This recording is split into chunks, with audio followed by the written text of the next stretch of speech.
Hey guys! Hello, hello. Hi, I'm gonna make sure this is turned up all the way. Okay, awesome. I am gonna get set up over in the group, so hang on one second for me.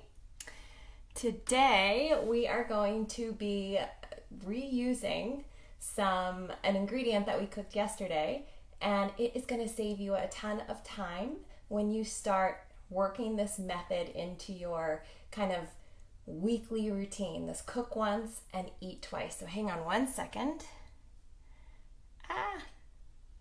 Sorry guys, I'm looking for a file here. Hang on. Woo, woo, woo, let's go. Okay. Almost there. Okay, share into group and simple dinner strategies. And we'll share that. Okay, we're ready. Let me adjust this. Okay. So, if you're watching live, then say hello. Let me know where you're watching from. And if you're watching the replay, then use #replay.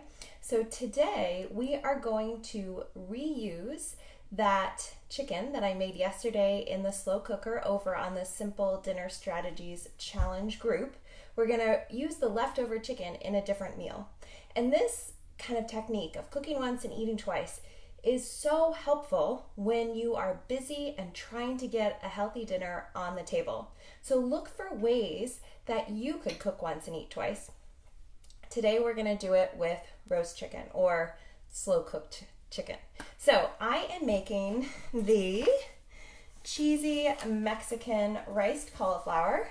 From this, it's going to be backwards, but this is the quick and easy dinners to make with leftover chicken. So if you're in the Simple Dinner Strategies challenge, you would have gotten this in your email today. So check your email, download this PDF. There are 10 different recipes that you can use leftover chicken and get another healthy meal. Okay, so let's get started. I'm going to open up here. We're going to start with chopping just a couple veggies. Okay, got my recipe ready. So if you remember, we're going to start with one onion, and of course I forgot a knife. Hang on. Okay, so if you remember, I'm going to turn this down. This oil is getting hot. On Tuesday, day 2 of the Simple Dinner Strategies Challenge, we talked all about meal planning. And in that discussion, in that workshop, I pointed out that we don't have to recreate the wheel every week, right? Like we don't have to sit down and do a new meal plan every single week, which is what I used to think had to be done. But really there's no need for that. So in that same you don't need to recreate the wheel adage, we're going to use that here with this meal. So if you're just tuning in, I'm making the cheesy Mexican riced cauliflower. If you're in the Simple Dinner Strategies Challenge, you have this recipe. It's in the email from day 4 that should have hit your inbox today. So right now I'm just chopping up one onion to go in, and of course, I'm gonna get some onion eyes here. Oh man. Oh, okay. Oh. Oh. Okay.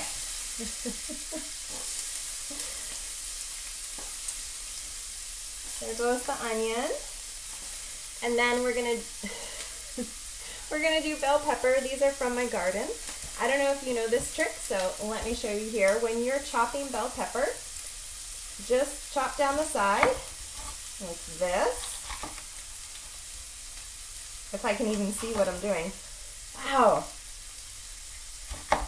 And then all of your bell pepper comes off and your seeds stay in. So you don't have a big mess on your cutting board. Wow. Those onions really got me. Oh man.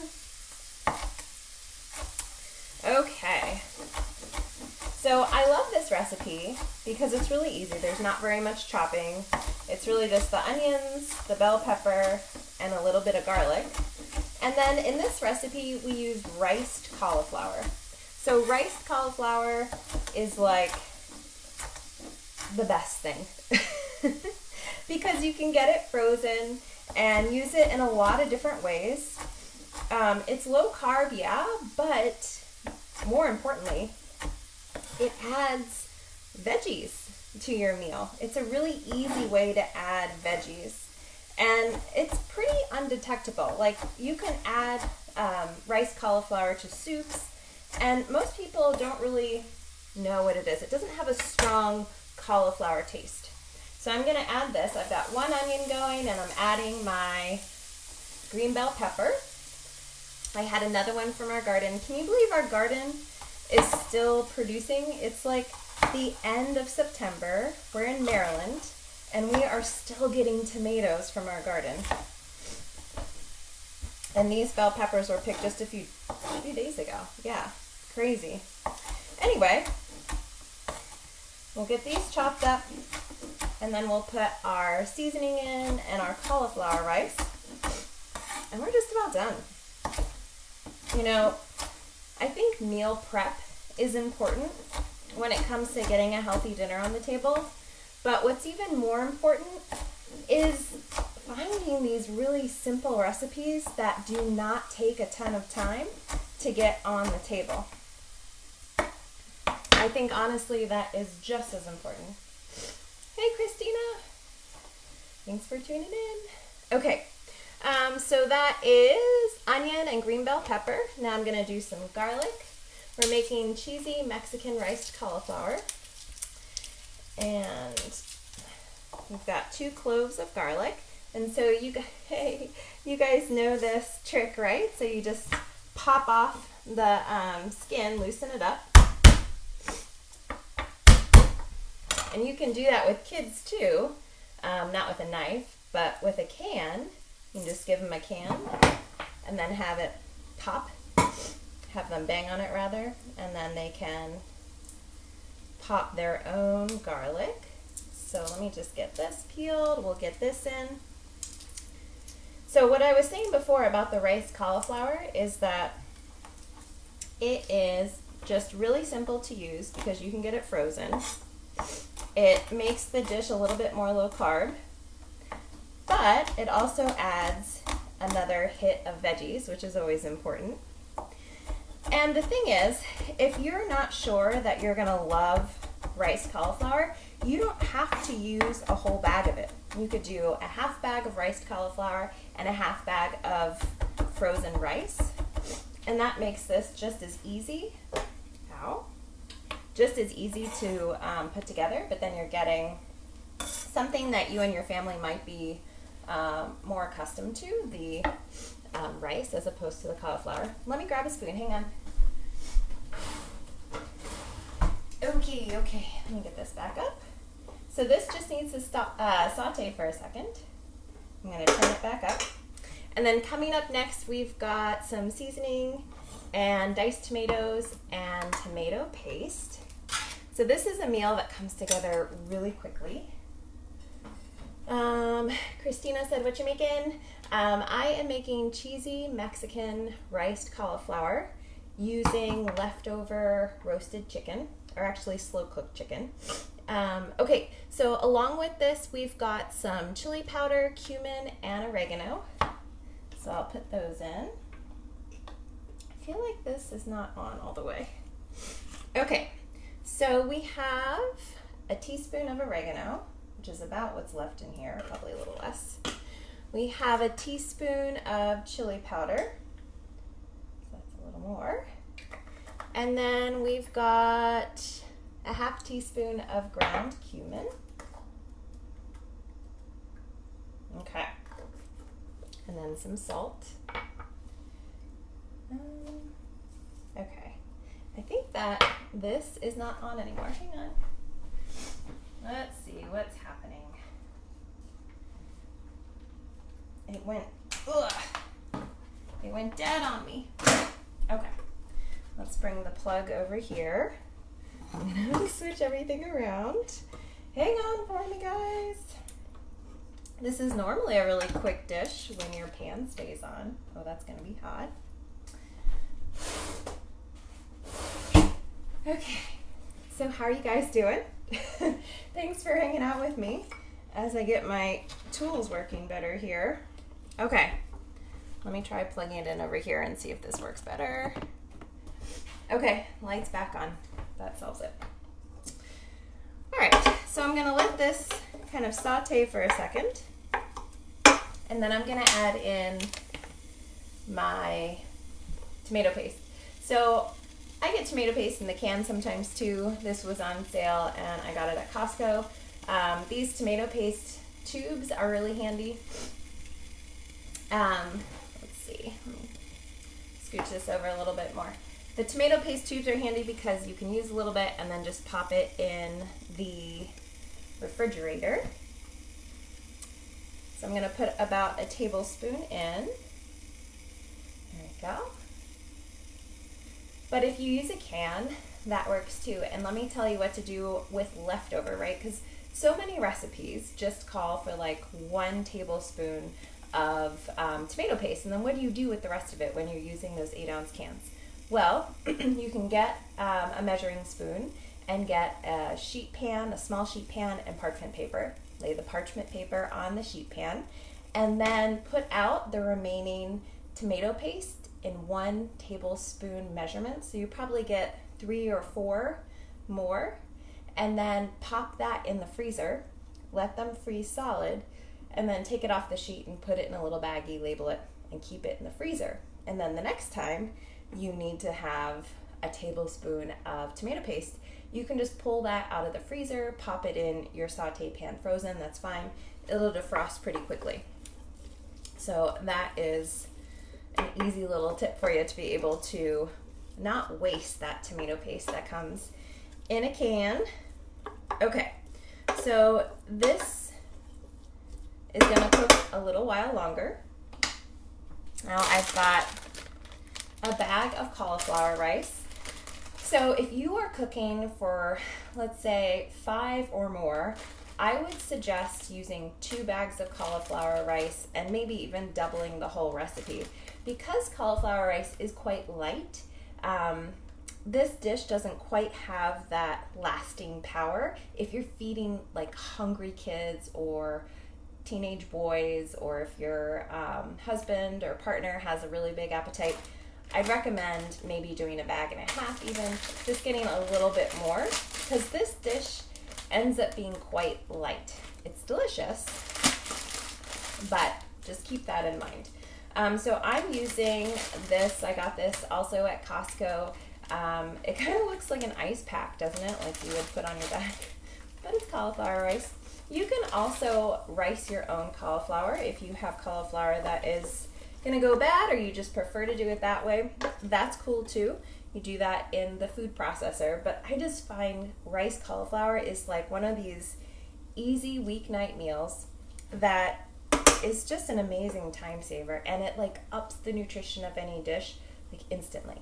So that's why I love it. Okay, so I'm just gonna open up my package here. Now, in theory, this should cook a little bit longer, but because my hot plate went out, I guess the plug I used, I don't know what happened. It stopped working.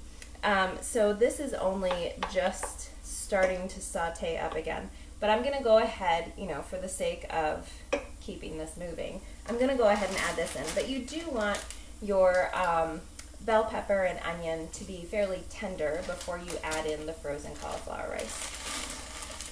I'm gonna put that in. And then you always gotta break it apart with your spoon. Okay.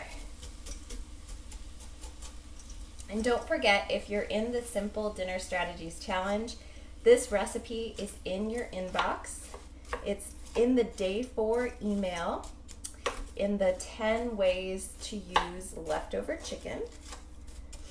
Earlier in the week in the group, in the Simple Dinner Strategies Challenge group, somebody was saying like, I just don't like leftover chicken. And I totally understand that because, girl, same. Neither do I. I think I actually tell my husband, like, oh, that tastes like refrigerator chicken. I have a name for it. It has a taste to me as well. Lots of people, they're totally fine with it. But I find that when you use your leftover chicken in recipes that have kind of more bold flavors, like a curry or a dish like this, then that kind of chickeny taste, that leftover chicken taste, is more mild. And also, if you do not like chicken or you don't eat chicken, you could just do this with 2 cans of rinsed and drained black beans. That would be good, or pinto beans. You could do leftover ground meat, or like leftover ground turkey, or leftover like taco filling would be a really good mix in here, and a really great way to use leftover. If you make slow cooker fajita chicken and you have leftover, which we always have leftovers of that would be a really good recipe to use in here as well, or a good leftover to use in here. Okay, so oh, my light just went off again. I guess maybe this pan just gets too hot. I don't know. Anyway, I'm just going to keep moving forward and show you kind of what goes into it, and then I'll probably move it back there so I can finish cooking it. So next we're going to do a can of diced tomatoes, and if you have those fire roasted tomatoes, that would be delicious here. And we're going to let those cook up a little bit. And then we do have 1 can of black beans that have been rinsed and drained. So put those in. And then you have your chicken. And you can use anywhere from a cup to 2 cups. And let's see, I'm gonna let this all kind of come together. And this is the chicken from yesterday's slow cooker chicken. That's the easiest, to me, in my opinion, the easiest whole chicken process, because you can just put it in, hang out for a couple hours. It's done in mine took about 4.5 hours yesterday, but it's done. The mess is contained, and you just have this really tender chicken to enjoy that night and then to reuse later. So I have all of my ingredients in here. My hot plate's not working, so it's not sizzling like it should, but everything basically gets cooked in here until warm. The chicken's already been cooked, so it's not like you need to cook it. Just everything needs to cook and then warm. And then if you wanted to, you could sprinkle some cheese and put it under the broiler, and then put some green onion on top if you have it. That would be really yummy. So that's it. This recipe is ridiculously easy. It's super healthful, right?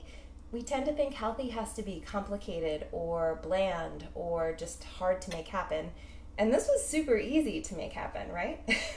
You could, even if you didn't have leftover chicken, you could cook up some chicken breast on the side and then put this in. Move both dishes forward at the same time. So cook the chicken breast in a saute pan and get this going in a saute pan and then add it. I mean, really, it can be incredibly easy. So if you like this recipe, I'm going to go back and put the recipe up top for those of you that want to grab it here. But if you like this, then just share it, like it. That would be awesome. And if you're in the Simple Dinner Strategies Challenge, then download your cookbook. 10 recipes, so 9 more recipes that are just as easy, just as flavorful, just as helpful. So things that are going to help you eat better, get a healthy meal on the table in less time with less stress, okay? So have a fantastic day. Thank you so much for watching. Those of you in the Simple Dinner Strategies Challenge, if you have questions, let me know, and keep your eyes peeled for our Day 5 email. I'm really psyched. Tomorrow I'm opening up the doors to the Happy Body Collective, so you're going to learn all about that. And yeah, I just can't wait. So I will see you all tomorrow, and thank you so much for watching.